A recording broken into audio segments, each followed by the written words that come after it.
Dear Professor Gavrilouk, welcome to the city of Volos. It is a great pleasure and a great honor, I would say, for us to have you here at the headquarters of the Volos Academy for Theological Studies.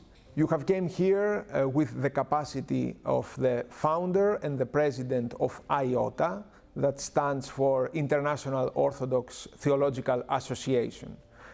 Could you please describe us what exactly IOTA is?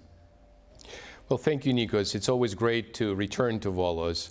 So the International Orthodox Theological Association was founded in 2017, and our idea was to create a forum in which scholars, church leaders, and lay leaders could meet so that they could discuss the most pressing questions that the Orthodox Church faces in our time. And so we now have more than 1,000 scholars from 40 countries participating in this particular project. Interesting. What are the specific reasons that led you to the creation of the IOTA? Perhaps the most important event that spurred us to action was the Council of Crete. Because at the Council of Crete we saw churches wounded conciliarity in action, and we hoped with IOTA to achieve conciliarity from below.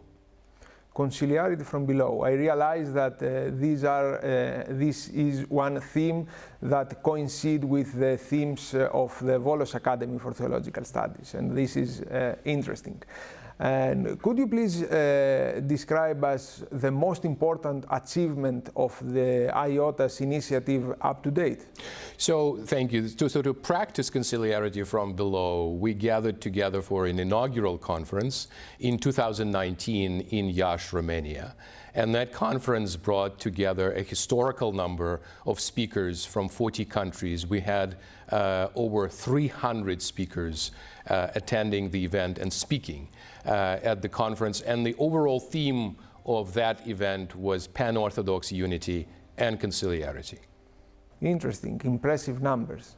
From the city of Iași in Volos, the next conference of IOTA will take place here in the city of Volos in January 2023, right? Could you describe what are the expectations for this next conference? Yes, well, IOTA's conferences are run a bit like the Olympics every 4 years. And of course, it's Greece that was the creator of the Olympic Games. And so we are going to be making history here in Volos with the second conference that is dedicated to the question of the Orthodox Church's mission to the world. And so IOTA has 27 different groups that are dedicated to, that study different fields of Orthodox Christian studies. And I'm expecting a feast of ideas. And another important element is that the call for papers is still open, and it will continue to be open during summer.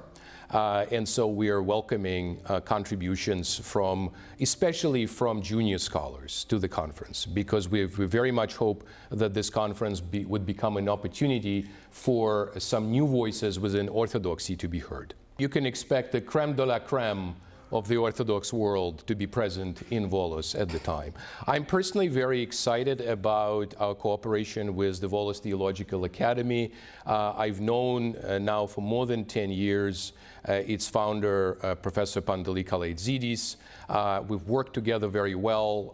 Volos Academy is a very experienced partner, experienced in terms of conferences, in terms of publications, and we feel very strongly that this is an excellent venue for IOTA's second mega conference. As Volos Academy, we are really honored and glad to host the next IOTA conference in Volos in January 2023. Metropolitan Ignatius, the bishop of this place, and I, as director of Volos Academy, we are looking forward to this great event, the second mega conference of IOTA in Volos, after the first one which took place in Iași in Romania. Volos is well known all over the world for the conferences. It has been organized for the meetings we hosted as Volos Academy, for inter-Orthodox, inter-Christian, and even inter-religious cooperation. So that will be an additional great event to be here in Volos. We are looking forward to it. and we are looking forward not only to host, but to contribute to a further cooperation with the people of IOTA we know for years, and we fruitfully cooperate with them. And also we are looking forward to work for the deepening of Orthodox unity and for a timely Orthodox theological reflection. Concluding this short interview, could you please tell us in a few words some issues that will be addressed in this forthcoming conference?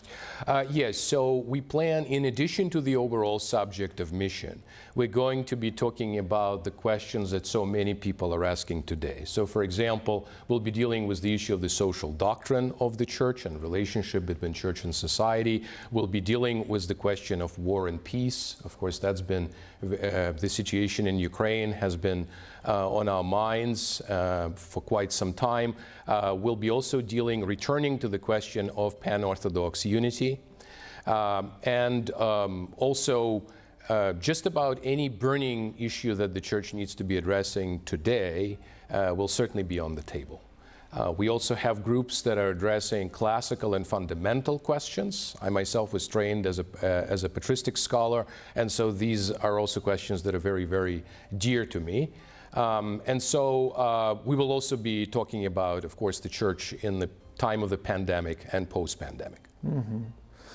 So thank you very much for this short discussion, and we are looking forward to seeing you at the forthcoming conference. Thank you so much, Nikos. Always great to be in Volos.